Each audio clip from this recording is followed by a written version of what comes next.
Good evening, everyone. I apologize because we have had some technical problems. On behalf of the Mumbai CVP Interest Group, I would like to invite everyone once again to the sixth live webinar on cardiovascular pathology.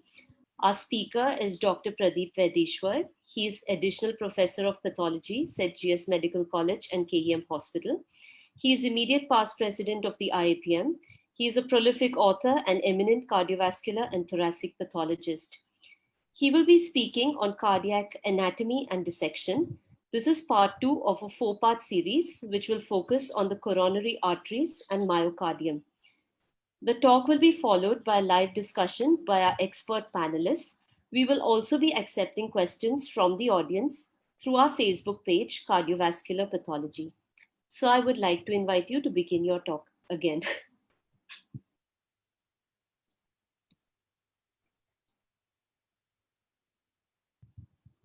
Okay, y'all can see the screen? Yes, sir, you're live. Yeah, okay. Okay, welcome all to this second session of examination of the heart.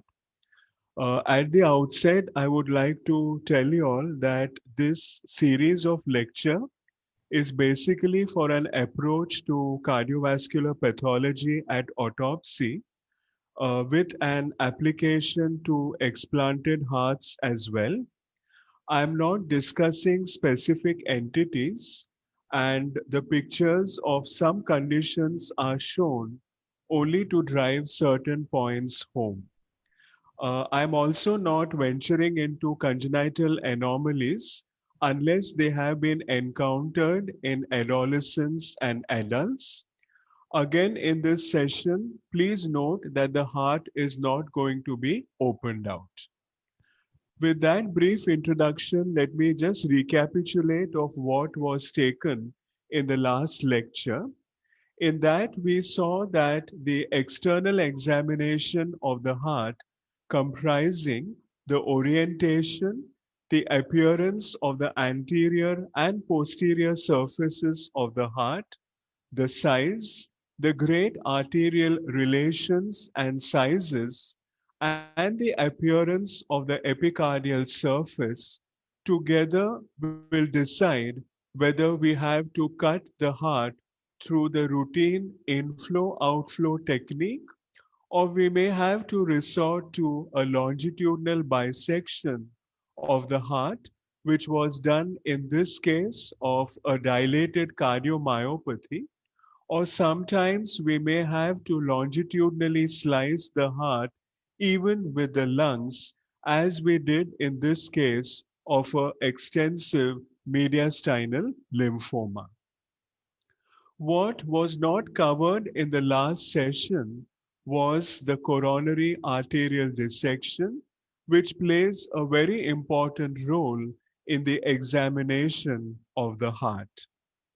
Before we go on to the dissection and pathology, it is important to know the basic anatomy of the coronary arteries. As you know, there are two coronary arteries, the right and the left coronary artery. The right coronary artery arises from the root of the ascending aorta and passes into the right atrioventricular groove. The left main coronary artery also arises from the aortic root and is seen behind the pulmonary trunk.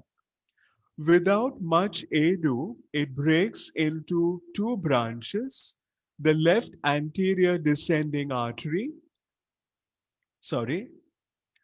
which courses over the anterior interventricular groove, and the left circumflex artery, which courses over the left anterior atrioventricular groove. What is important to remember is that in right coronary dominant hearts, the right coronary artery terminates as the posterior descending artery, and in doing so, it may also give off the posterior ventricular artery, thereby additionally supplying not only the posterior wall of the left ventricle, but also the posterior one-third of the interventricular septum. Besides the dominance, we also have to inspect the course of the epicardial coronary arteries and also assess the sizes of these vessels. Next, we come to fixation of the coronary arteries themselves. Coronary arterial perfusion is highly recommended for all the cases of coronary artery disease. After cleaning, the arteries are clamped, an adequately sized cannula is inserted into the thoracic aorta and passed into the arch of aorta and the ascending aorta in such a way that it lies well above the coronary arterial ostia. Buffered formalin is allowed to run into the cannula from a height of 30 centimeters for at least 10 minutes. With the formalin running, the cannula is gently eased out after 10 minutes and the aorta is clamped. This retains the formalin at adequate pressure within the arteries so as to preserve their normal circular contours. And this plays a very important role if you want to embark on coronary arterial morphometry. Next, we come to the actual dissection of the coronary arteries. An important thing again to remember is that these arteries should not be opened out like the aorta or like the intestines. Coronary arterial dissection is best achieved by serial cross sections along the epicardial courses with a sharp scalpel blade at an interval of 0.5 centimeters. When we come to the pathology of the coronary arteries, it is seen that most often it is because of atherosclerosis. So this atherosclerosis has to be assessed by gross examination. And the first thing that you see is the degree of stenosis. And this is traditionally classified into three categories: less than 50% stenosis, more than 50% to less than 75%, and finally greater than 75%. 75% is considered as critical stenosis. And in this photograph, you can see that this particular site, the left anterior descending artery, is 100% stenosed or is totally occluded. Now, atherosclerosis, we have varying terms that is used, which at times becomes quite confusing. So what I feel is that perception of color and texture play an important role in the identification of the type of atheroma.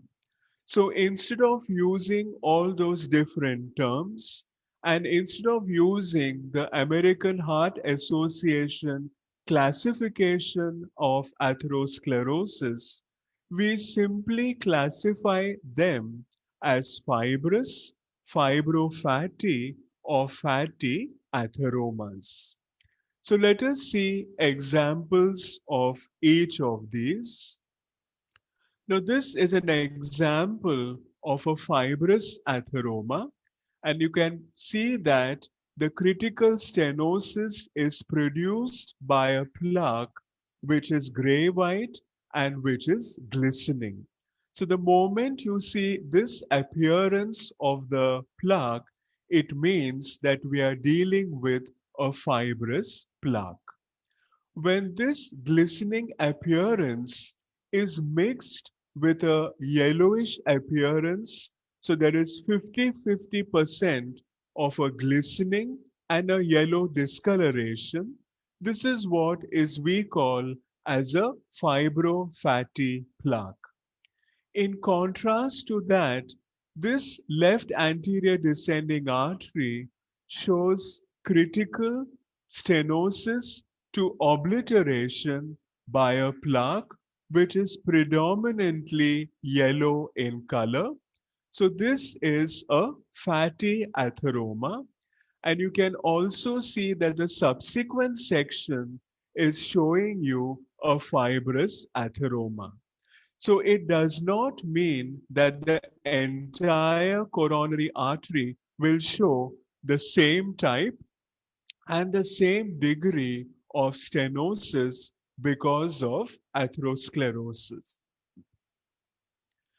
We can also see the calcification as this gray-white, slightly gritty, firm areas which very often characteristically surround the lipid core of the atherosclerotic plaque. So all this can be made out merely by looking at the gross of the coronary artery. Now here we have a coronary artery, again a serially sectioned left anterior descending artery, and merely by eyeballing it we can say that this plaque is fibrous as well as fibrofatty. So the same thing is even replicated when we look at the histology of the same artery. So we may pose a question that is histopathology important in an atherosclerotic coronary artery? I would say it is very important, and on histopathology we have to see the distribution of the plaque, the integrity of the internal elastic lamina, the appearance of the media, adventitia, and the presence or absence of inflammatory infiltrate, as well as the degree of inflammation. When you look at the distribution, we can see that the plaques can either be eccentric or they can be concentric. When you look at all these three pictures, we can see that in this particular artery, there is a compromise on the lumen, whereas in this particular artery, though it is a very large calcified plaque, there is no significant compromise on the luminal aspect. So in this particular case, it is like a positive remodeling, whereas in these two cases, it is like a negative remodeling. When you look at the gross and the histopathology, it is easy to say why certain types of complications have occurred and have resulted in the acute coronary syndrome. The most common complication, of course, is fresh thrombosis of the coronary artery. So here we have two cases, both of which are showing luminal occlusion by a red-brown friable sort of material, which is nothing but superimposed thrombosis. But definitely there is a difference in the cause for this thrombosis. So when we look at the histology, in the first case, we see that this thrombus has occurred over a coronary artery, which was critically stenosed by a fibrofatty atheroma. Whereas in the second case, this thrombus has occurred over a non-significant or an insignificant coronary atheroma. So that is why the circumstances for producing thrombosis will be different in both these cases. And this reiterates the importance of taking sections for histopathology.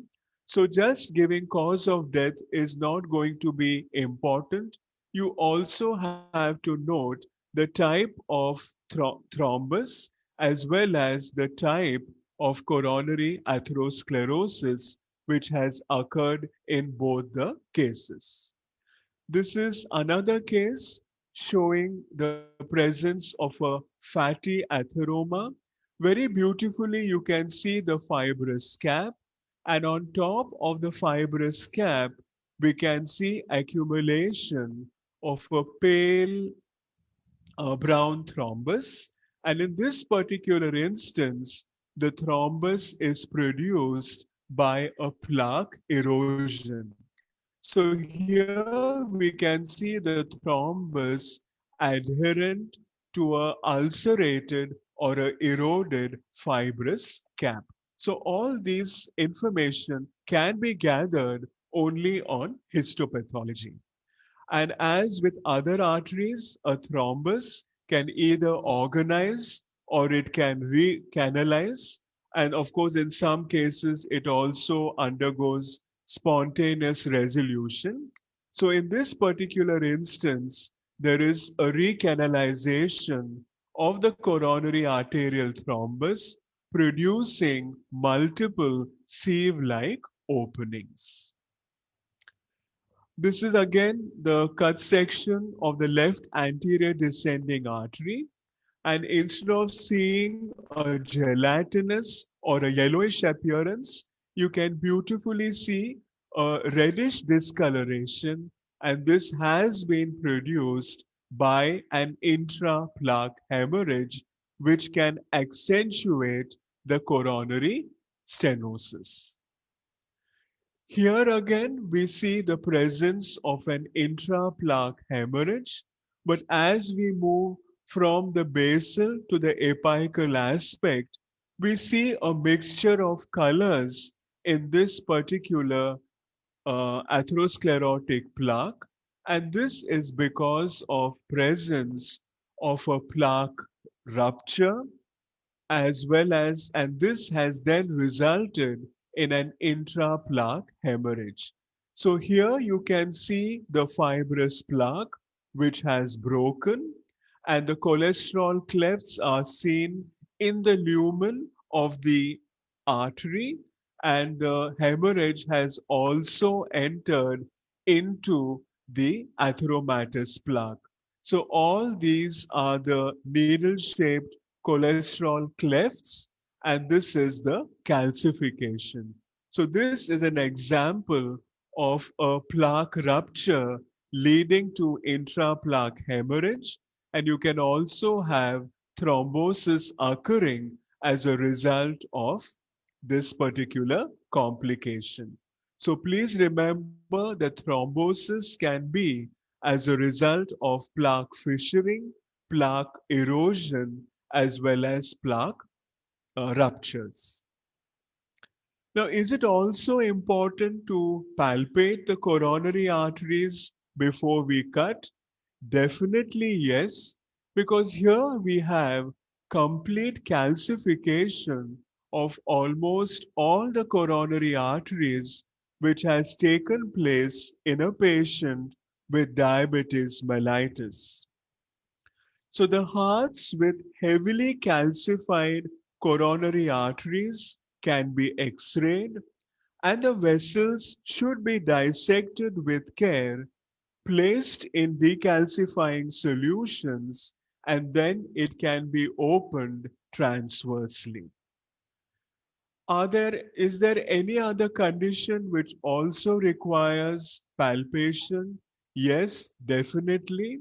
Now, here we have a heart which is showing moderate cardiomegaly. There is biventricular moderate enlargement. The apex is formed by both ventricles. Both the great arteries are of the same size. So, definitely, we are dealing with an elderly patient. And here, looking at this morphology, we thought we would bisect the heart. And when we bisected through this coronary artery, we saw something like a wire. So this was basically an intracoronary metallic stent. And this was felt like a firm, it was firm in consistency, but we thought this was calcification, and unfortunately, nothing was mentioned in his clinical papers. So, this stent was like a surprise finding for us at autopsy. So, the arteries containing recently deployed stents may be cut along their long axis. So, this is paradoxical to what I told you earlier of not cutting through the coronary arteries, particularly if these stents have been placed in place for a short duration. Now, preferably, they should be referred to facilities where sectioning of the arterial wall with the stent in situ can be carried out, but there have also been other methods which can even dissolve the stents, permitting routine embedding and sectioning. Unfortunately, we do not have all this. So, what we basically do is we make a slight longitudinal section over the epicardial coronary artery and gently ease out the stent.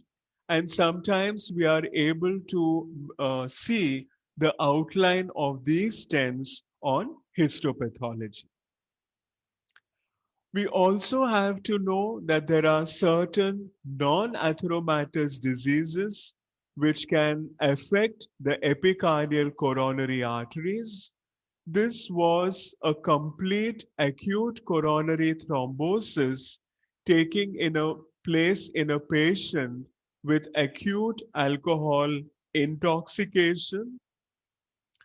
Here we have a young patient. Note the right coronary artery is aneurysmal.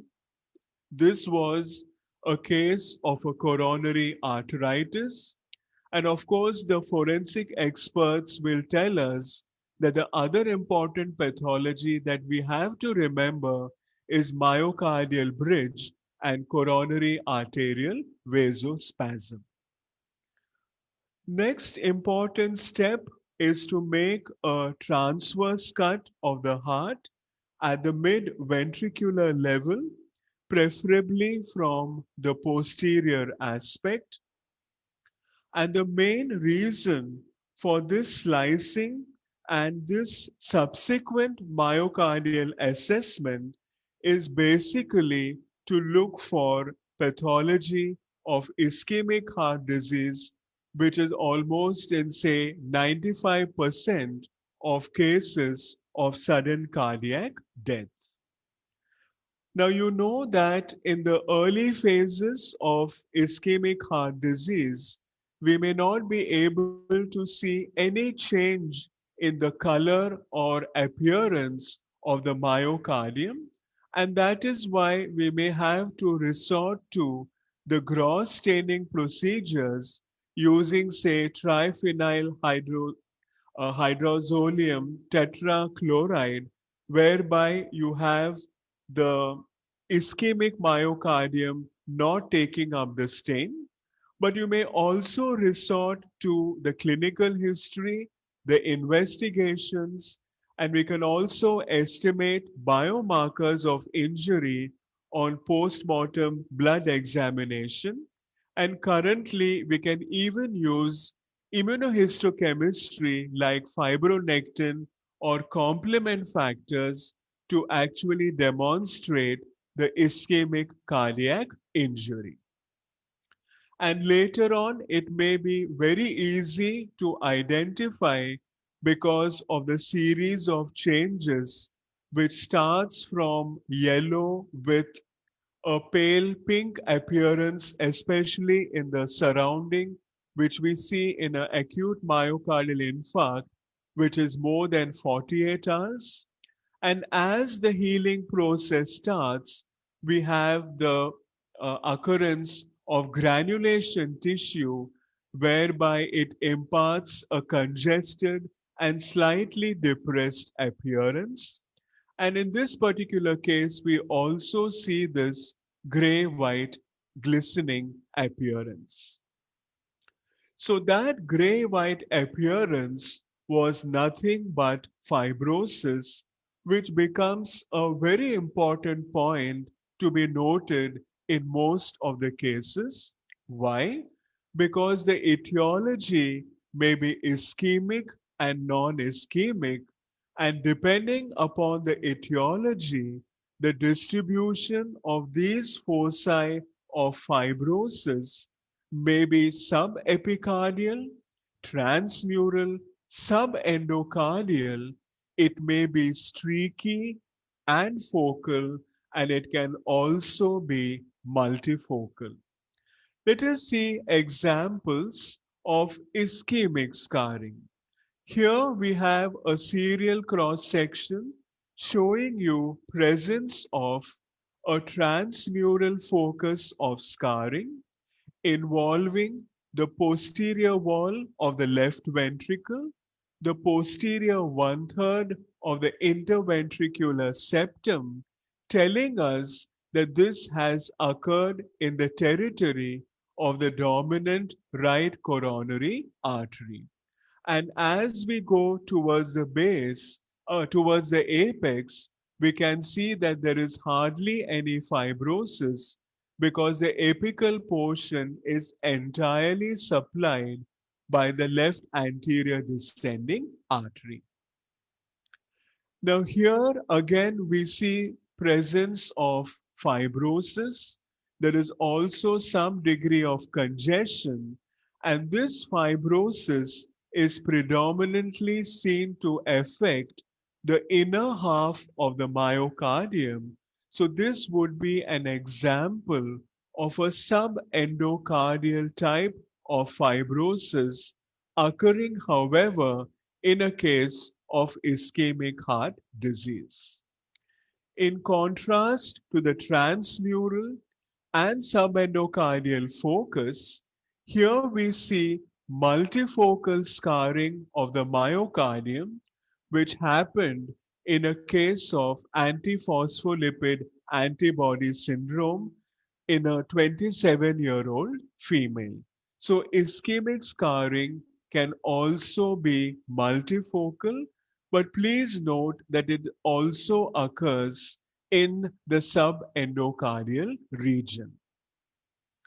In contrast to that, whenever the fibrosis, which is focal, multifocal, or transmural, does not obey the territories of the coronary arteries, it always means that we are dealing with a non-ischemic pathology as a cause for myocardial scarring.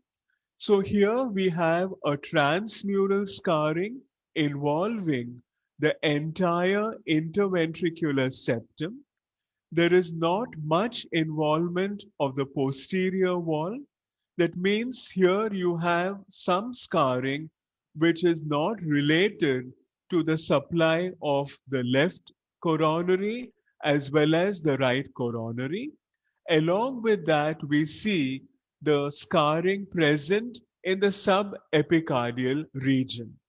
So whenever you have this scarring in the subepicardial region, it usually always means that this is non-ischemic in nature.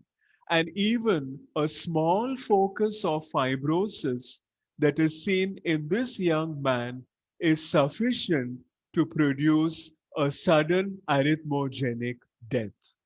So please remember, subepicardial scarring usually points to a non-ischemic pathology. Here we have a subendocardial acute infarct which is affecting circumferentially the entire left ventricle. And what is important to note is that this left ventricle is markedly increased in thickness. So the next important point to note in the myocardial assessment is myocardial hypertrophy. This hypertrophy may be univentricular or biventricular. It may be mild, moderate, or severe. It may be symmetric and asymmetric.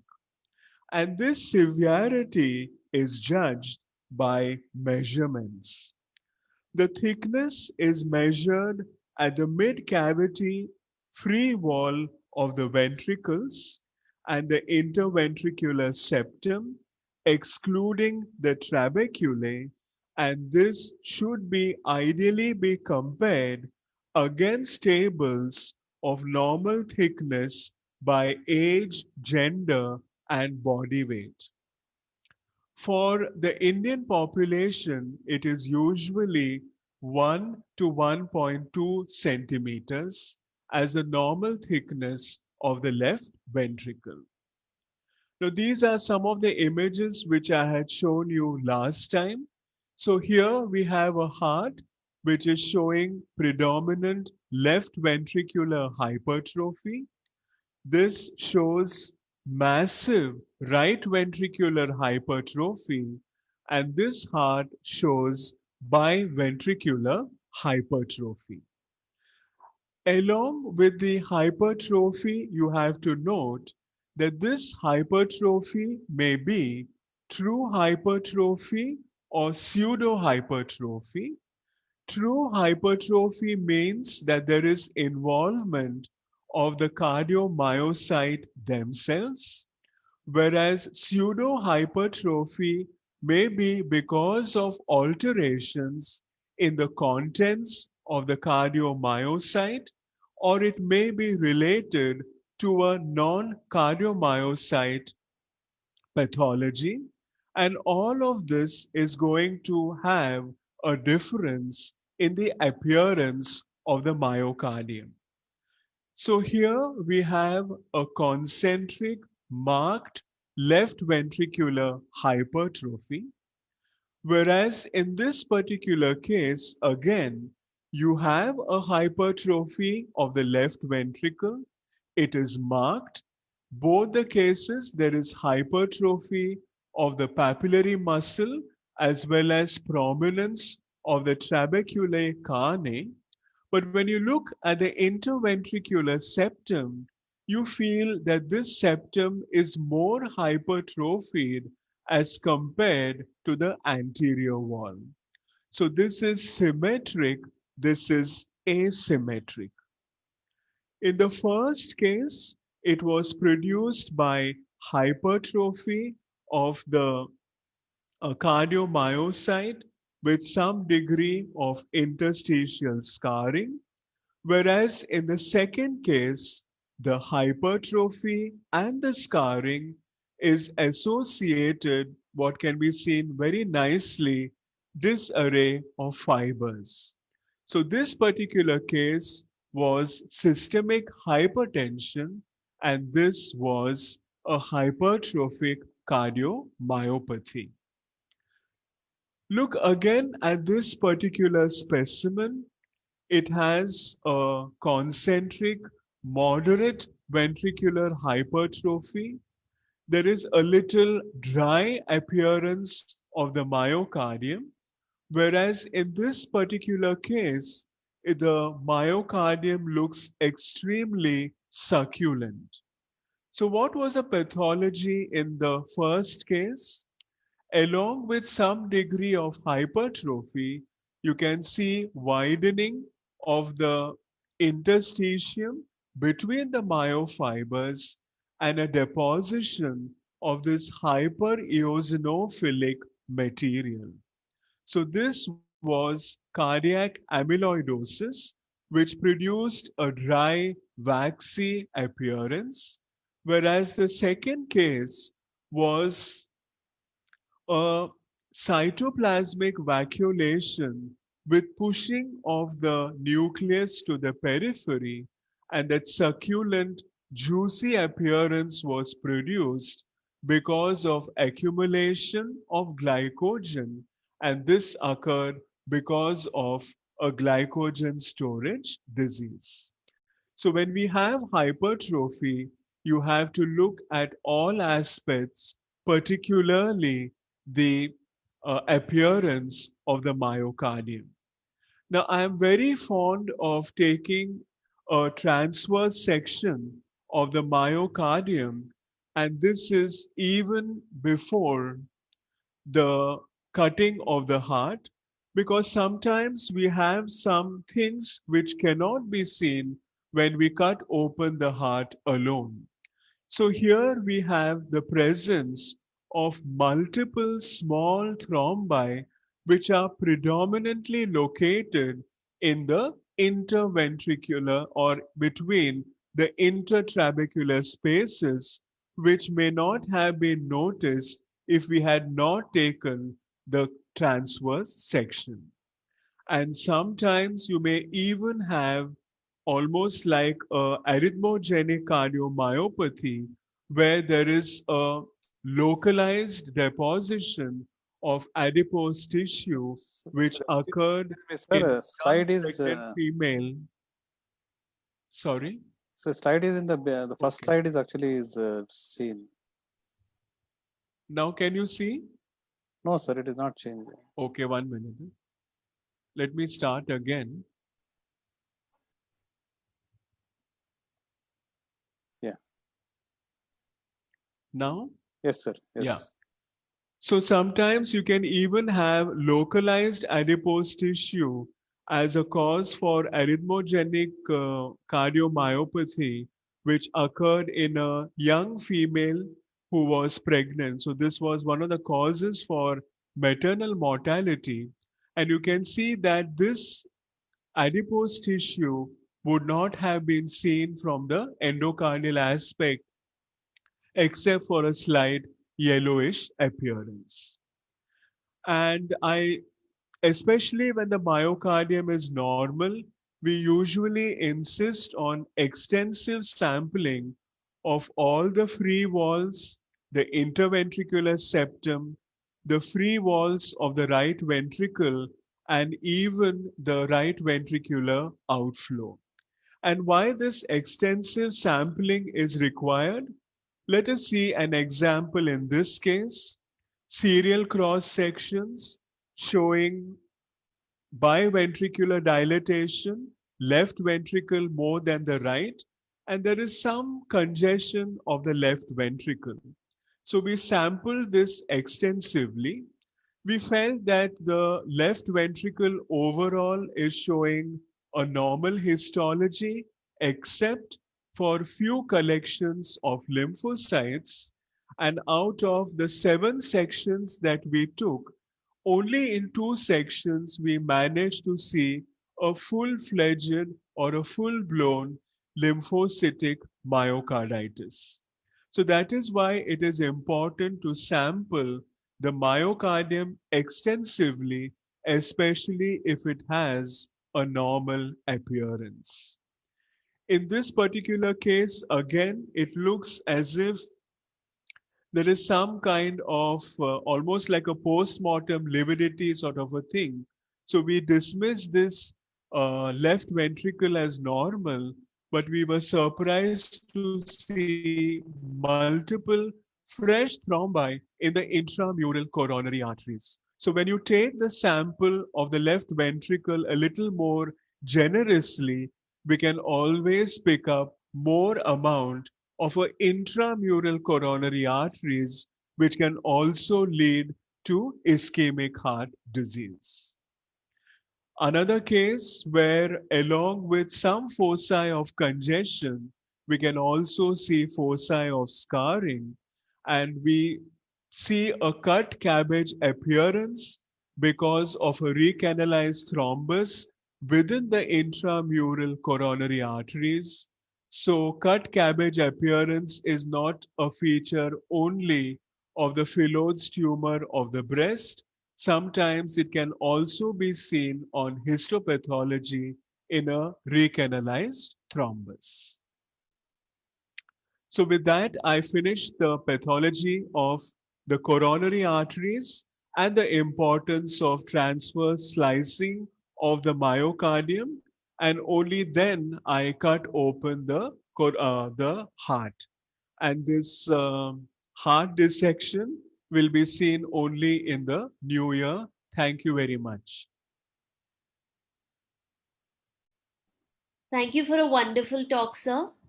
We had a few technical glitches today, but I still think it went off remarkably well. So now we open up the topic for discussion. We have a few comments and questions online, and we have, greetings from around the world as usual. Philip says hi from Manila, Hi. and we also have greetings from Brazil and Hungary. Thank you. Yes, there was a question actually about what tools you use when you dissect the coronary arteries and how exactly you go about doing it. Tools for the coronary arteries is I use a fresh blade every time, and I always palpate the coronary arteries. And I showed you that contraption which we use for coronary artery perfusion. So we have placed a container containing buffered formalin over a stool at a height of 30 centimeters, and then we pass a cannula and we perfuse the coronary arteries, and the effects are awesome. And this can be done. I mean, it is not necessary that you have to, fix the coronary arteries for even 24 hours. In some cases, when we have to give the report immediately, at least on gross, I have perfused the artery for 10 minutes, kept it in a clamp position for another 20 minutes, and then I have dissected the coronaries, and I've had the same appearance. So it is not necessary that the heart has to be kept for 24 hours. So if I'm doing a medico-legal autopsy, I should first start with the coronary arteries. Then we can do the dissection of other organs and then come back to the coronary arteries again. So we have a very good fixation even in that minimum time for the arteries. Thank you, sir. Nisha would actually would like you to share a video of grossing the heart, which I Okay. think is something that we do have in mind, which we would like Yes, to do in yes, the future. yes. Greetings from the United States. Dodi has commented that he would prefer a case-based presentation next time, and of course, you're in luck, Dodi, because the very next session is a slide Yes. seminar. So you're in luck. So his dreams have come true. Yes. All right. So, are there any more questions? Any questions? Sir, Yes, sir. sir, excellent presentation. So there is in routine medical legal autopsy, we do check the right coronary artery, left anterior descending, and left circumflex artery. And do we require to check even the posterior descending artery, and like what are the chances of block in the posterior descending artery? Yes, definitely. Now, what our practice is that all cases which come are cases of coronary artery disease. So if the patient is 19 years old or the patient is 90 years old, I always do coronary artery dissection. And as you say, sometimes what happens is once we cut the proximal portions, we say that there is nothing wrong with the coronary arteries. And many times we have been fooled because it is actually if you have to cut the coronary arteries throughout their entire course. So you always have to cut even your posterior coronary, I mean posterior course on the posterior surface of the heart.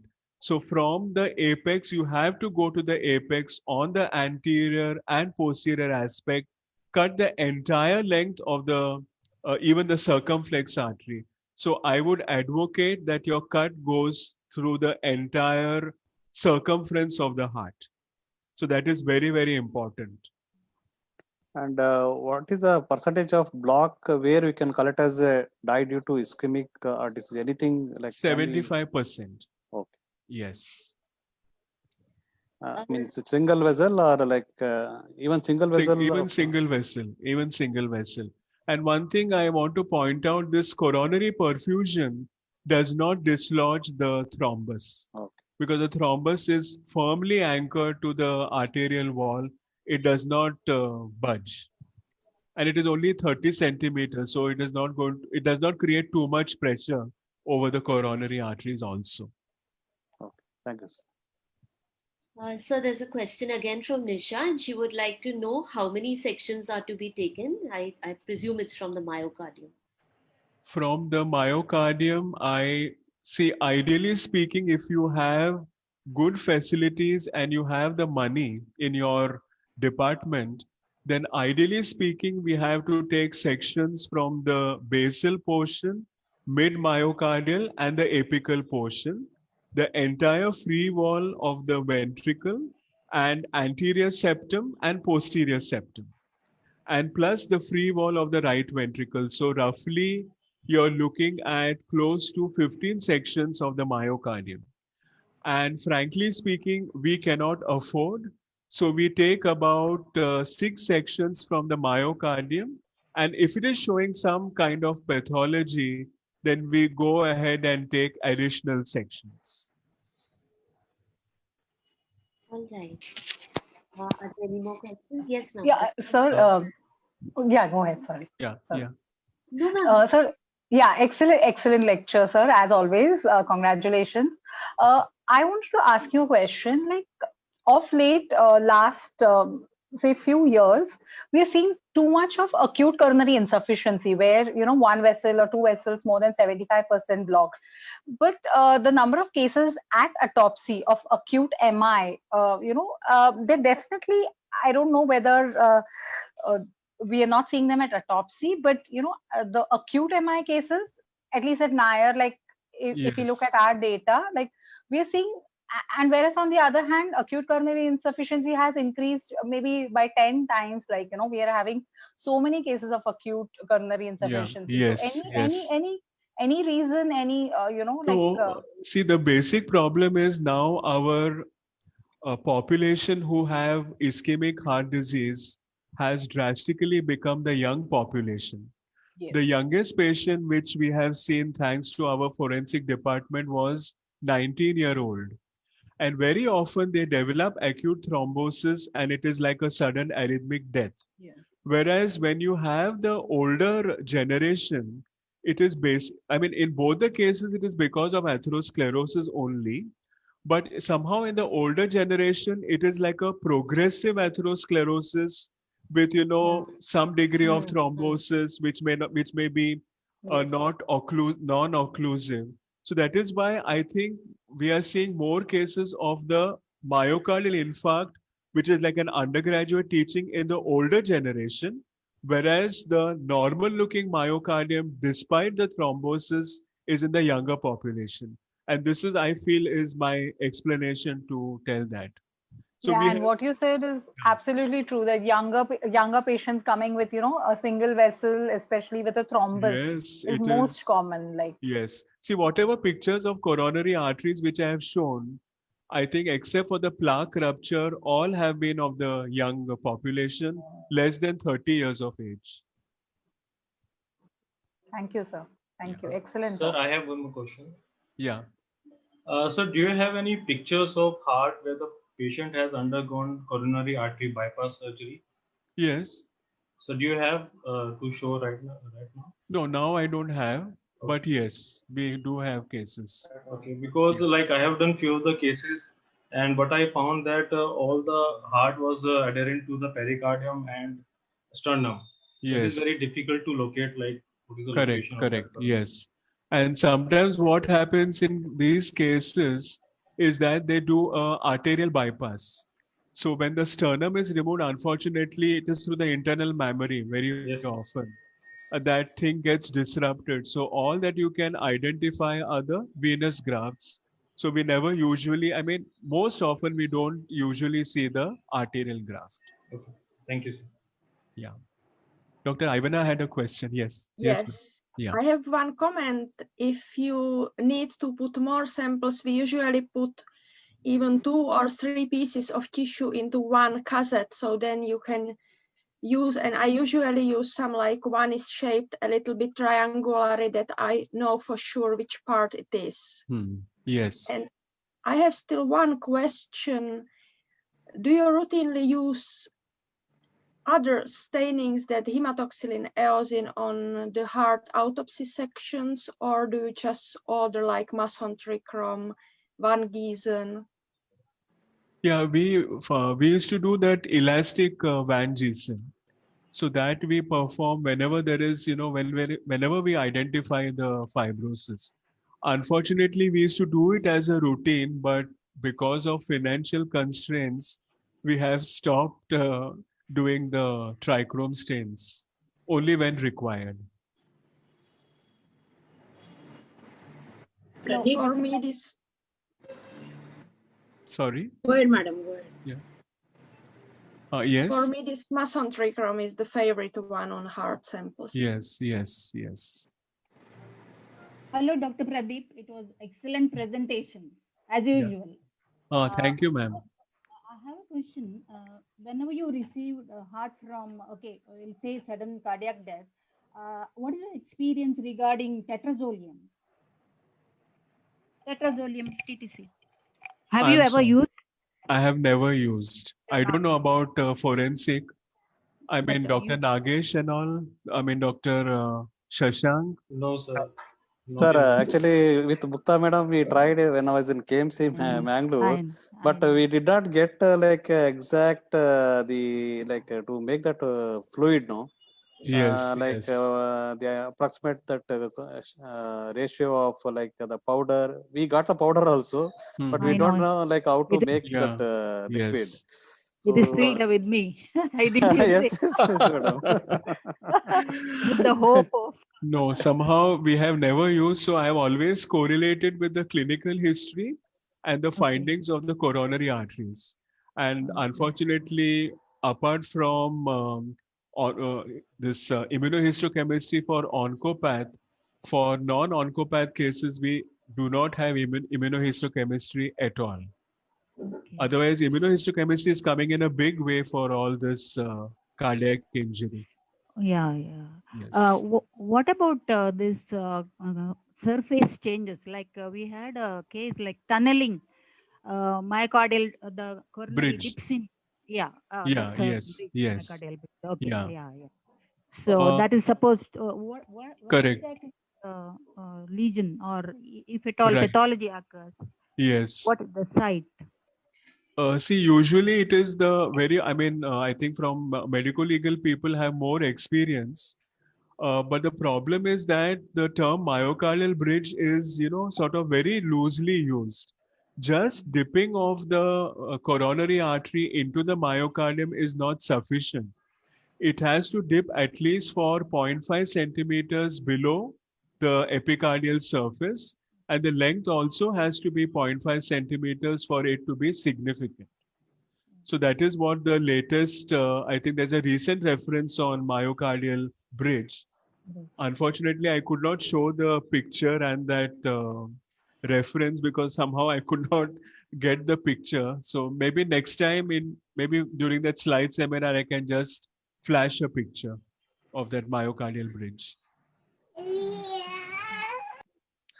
Thank you so much. Thank you. So I think so. Definitely next time, 2 pictures. One of an operated heart. Yes. The second one, I will also show that how important it is to look at the posterior descending artery. One case I have, and third, of course, is which one now? A myocardial bridge. Yes.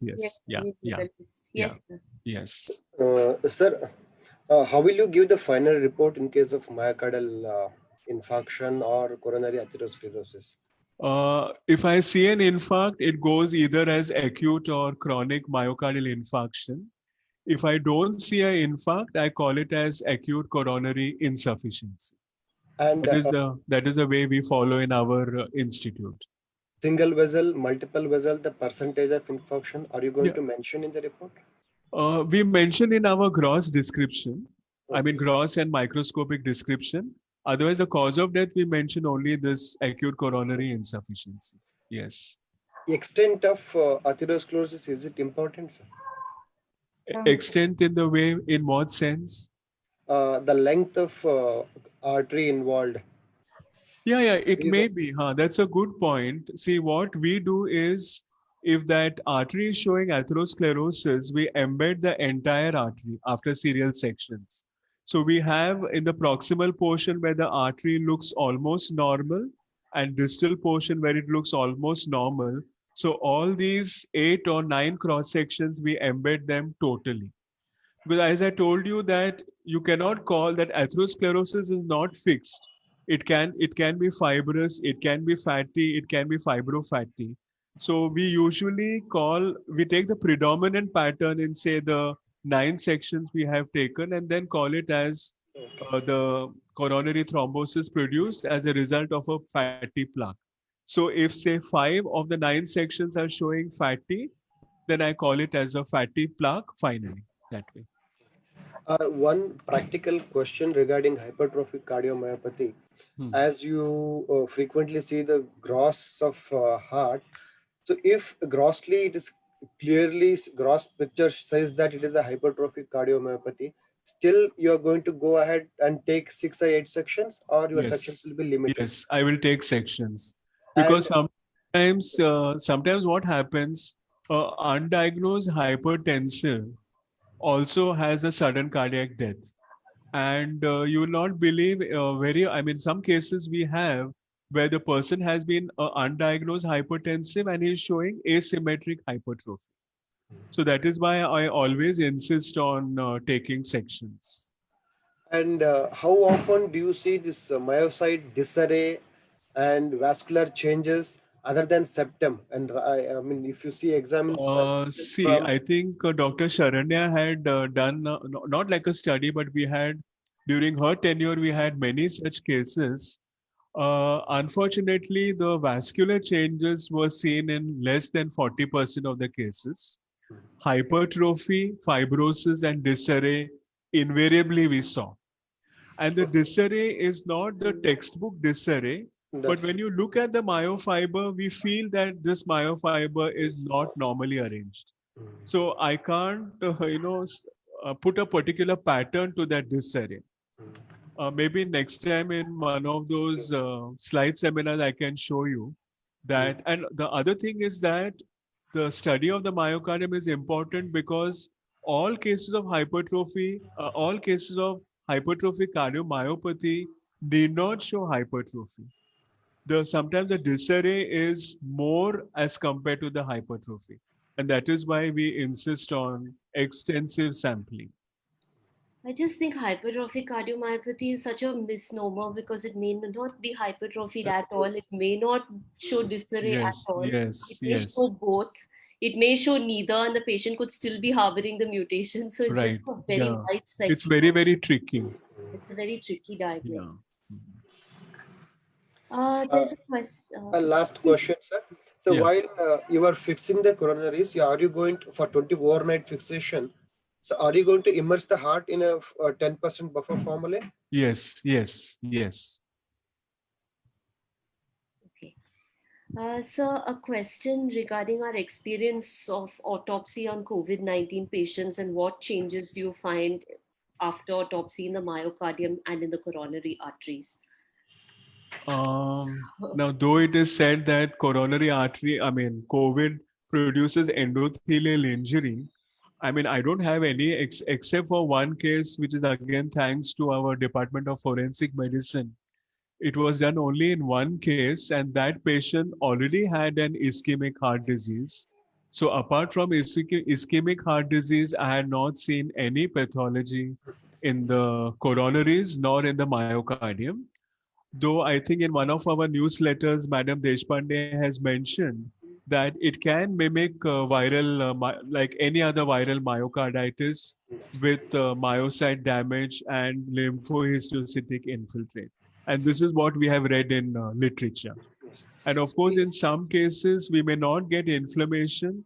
You will have, like, say, stunning of the myocardium. So apart from interstitial edema, you may not see anything in the myocardium. So these are some of the pathogenetic mechanisms for producing the so-called myocarditis in COVID patients. We have I mentioned this in the last webinar. We have done somewhere around 47 cases of minimally invasive tissue sampling in all COVID deaths. So out of 47, only one patient showed evidence of myocarditis, and the rest were all normal. And lungs, almost all they showed diffuse alveolar damage. Yes, yes. I wondered if Deshpande madam would like to add something because she had reviewed the literature. Yeah, yes. Madam has to unmute. Yeah, as there's not a ton of literature on cardiac changes in COVID, etc. Suppose it will come in due course of time. But there is nothing very dramatic happening in the cardiomyocytes. And myocarditis is very, very insignificant to say the least. Of course, electron microscopy, they have shown some viral particles, etc., and some degree of endothelialitis. But otherwise, the cardiac changes are not extremely vivid. And also, the patient symptoms are largely respiratory rather than cardiac. So we still have to, I don't think the cardiac changes would be that significant as the lung changes. Interstitial inflammation is very sparse, it is very focal also. Thank you, ma'am. Are there any more questions? Pradeep, excellent presentation as usual. Just one comment, one addition by me. Examination of coronary arteries, I guess, should start with examination of coronary ostia as well. So, do you pay any attention to examination of ostia at all? Madam, I told in the beginning that I have not cut open the heart. So coronary ostia will be seen after opening. So I will comment on the coronary ostia when I go to the left side of the heart. Okay, that's fair. Yeah. So I think we are all eagerly looking forward to that. So that will be sometime in session 4, which will be sometime in February or March of next year. So I hope everyone will come back for that one. So you will be showing those leptospira cases also in your case series? We are having, no, I don't want to say anything about it right now. Okay. Let it be a suspense. That's fine.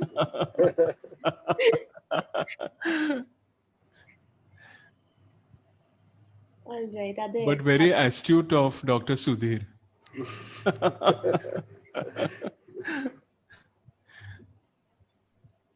So I think we have covered all the questions. There are, some, there's a good deal of appreciation for you, sir, on the Facebook page. But I think we have covered all the questions there. Thank you. If there are any more comments or questions? I think we should have one small lecture on how to take photography from you, sir. Oh, yes. I had suggested to sir that, we should just have, an entire workshop on just that. Yes. Yeah, photography. That would be fun. Yeah. Gross and microscopy. Both, yes. This is all to the tradition which we had in KM Hospital. Taking photographs of heart specimen was a back-breaking job. And we used to fix appointments with, we had what is called as an artist department, and we used to carry buckets of specimens to him, and like we used to have about 2 hours session, and after 2 hours we used to go back home and sleep. It used to be that taxing. So it is all the training that we have received through Dr. Deshpande, Dr. Shivraman, and Dr. Pandit. So it is thanks to them that the photographs are good. No thanks to me at all. Of course, thanks to the digital camera, that's all. Otherwise, the technique and all is thanks to them. And I think even cell phones have really excellent cameras. Yes, yes, yes. The job much easier. Much easier, yeah. Yeah, and those were the days of black and white photography. Yes, yes. So, And some black and white were really very pretty, more than the color. Holding and pulling the strings. Yes, yes. So actually, it's like I just noticed that, we have more than 1,200 people now who are following our Facebook page, which I think is pretty exciting. So, good. Because this has happened over a short period of about 3.5 months. And it took us, a really long time. When we started the Facebook group earlier, it took us a really long time to reach that number. So I think, more and more people are becoming interested in following us and, following the talks. So I think that's wonderful. Thank you. So of course, now we have an exciting lineup coming up, and, we'll put up all the details on, the Facebook page so that everyone can find out about the talks and then, come and join us on every second and fourth Saturday. Thank you. There are any more questions? Okay, so I think, that's it for today. So we come back in 2 weeks for an exciting slide seminar this time, something different, and lots of case-based learning. So see you all in 2 weeks for that. Thank you. Thank you so much. Thank you. Bye-bye. Good night. Thank you. Bye. Bye-bye. Bye. Thank you.